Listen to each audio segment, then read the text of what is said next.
Olá, a gente ouve o tempo todo que dados são o novo petróleo, que são o futuro, mas quem são as pessoas por trás disso tudo, que fazem a mágica acontecer?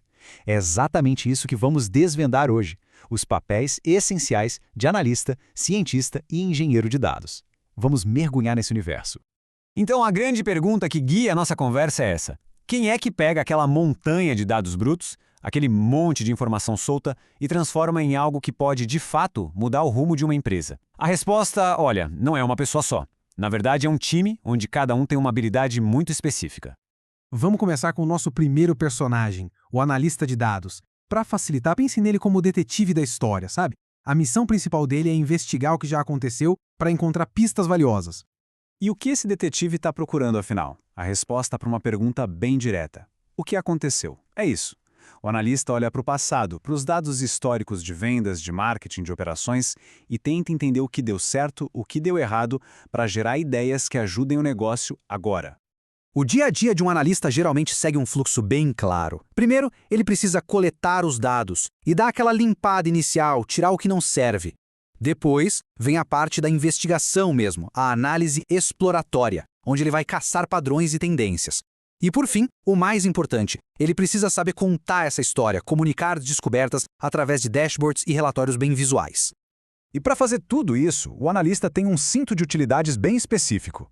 O SQL é essencial para ele conseguir conversar com os bancos de dados. O Excel, bom, é o canivete suíço para análises rápidas. E as estrelas do show são as ferramentas de Business Intelligence, como o Power BI e o Tableau. São as principais armas dele para criar aquelas visualizações impactantes. No final das contas, o trabalho do analista se transforma em algo bem tangível e super útil. Relatórios claros e dashboards interativos. A ideia é que qualquer pessoa na empresa, do gerente ao CEO, consiga bater o olho e entender na hora o que os dados estão dizendo. Beleza, entendemos o detetive que olha para o passado. Agora, vamos avançar no tempo. Vamos conhecer o nosso segundo especialista, o cientista de dados. Se o analista é o detetive, o cientista é o nosso futurista, totalmente focado em prever o que ainda está por vir. E aqui o foco da conversa muda completamente. O cientista de dados não pergunta só o que aconteceu. Ele vai além. Ele pergunta o que pode acontecer e também o que a gente deveria fazer. Para isso, ele usa estatística avançada e machine learning para construir modelos que tentam prever o futuro e até recomendar as melhores ações. O trabalho aqui é mais complexo, bem mais experimental. Começa com a modelagem, usando algoritmos de machine learning, depois vem uma fase intensa de experimentação para testar e refinar esses modelos até eles ficarem bons.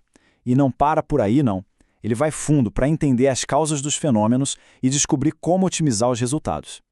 As ferramentas, claro, também são mais especializadas. Python é a linguagem que domina, principalmente por causa de bibliotecas poderosíssimas como Scikit-learn e TensorFlow. A linguagem R também é bem popular, especialmente no meio acadêmico. E o SQL continua ali, firme, porque, bom, precisa pegar os dados de algum lugar, né? E a entrega de um cientista de dados não é um simples relatório. É um modelo de machine learning funcionando, validado, pronto para ser usado, ou então uma recomendação estratégica muito mais profunda, baseada nessas previsões. É algo que gera uma ação direta. Mas, peraí, para que o nosso detetive e o nosso futurista possam trabalhar, alguém precisa construir a fundação de tudo. E esse é o nosso terceiro especialista, o engenheiro de dados. Ele é o verdadeiro arquiteto de todo esse ecossistema. A missão do engenheiro é garantir que os dados certos cheguem às pessoas certas na hora certa e do jeito certo. Ele projeta e constrói as estradas e os reservatórios por onde os dados fluem e são guardados de forma confiável e eficiente. Sem o trabalho dele, não tem análise nem ciência. Simples assim. As responsabilidades deles são de larga escala. Envolvem projetar sistemas de armazenamento gigantescos como data warehouses, criar os famosos pipelines de dados, que são fluxos automáticos para extrair, transformar e carregar dados de um lugar para o outro, e, claro, garantir que tudo isso funcione com alta performance e com muita segurança. O arsenal do engenheiro é todo focado em infraestrutura e automação. Ele domina plataformas de nuvem como AWS e Azure, e tecnologias de Big Data como Spark e Kafka, que são feitas para aguentar volumes massivos de informação, e ferramentas como o Airflow são cruciais para ele conseguir orquestrar todo esse fluxo. O resultado do trabalho do engenheiro é menos visível para a área de negócios, mas é a espinha dorsal de tudo.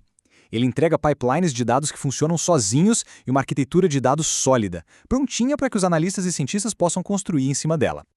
Muito bem. Agora que a gente já conheceu cada um dos nossos especialistas, vamos colocar todos eles lado a lado para ver como eles se complementam e formam um time de dados completo e realmente poderoso. Olha só que interessante essa visão geral. Fica bem claro, né? O analista, nosso detetive, olha para o passado com a pergunta "o que aconteceu?" e entrega relatórios. O cientista, nosso futurista, olha para o futuro perguntando "o que pode acontecer?" e entrega modelos de machine learning. E o engenheiro, o arquiteto, constrói a base, perguntando como garantimos o fluxo e entrega os pipelines automatizados. Cada um responde uma pergunta diferente, mas todas são essenciais. É claro que, na prática, as fronteiras às vezes se misturam, mas entender essa divisão é o primeiro e mais importante passo. Tá, mas e daí? Por que é tão importante entender essas diferenças? Isso não é só um detalhe técnico. Tem implicações muito práticas, tanto para quem quer seguir carreira na área, quanto para as empresas que querem usar seus dados de forma estratégica. Então, o ponto crucial é este. Saber a diferença ajuda a escolher o caminho profissional certo. Permite que as empresas montem equipes onde as habilidades se complementam sem sobreposições ou buracos. E, o mais importante, garante que, para cada tipo de desafio, o especialista certo seja chamado, extraindo o máximo valor possível dos dados. E para fechar, fica aqui uma reflexão. A gente viu os papéis como eles são hoje, mas o mundo da tecnologia não para, né? Com o avanço da inteligência artificial e da automação, como será que essas fronteiras entre analista, cientista e engenheiro vão se transformar? Será que teremos novos papéis? Fica aí a pergunta para a gente continuar a explorar. Obrigado por nos acompanhar nesta análise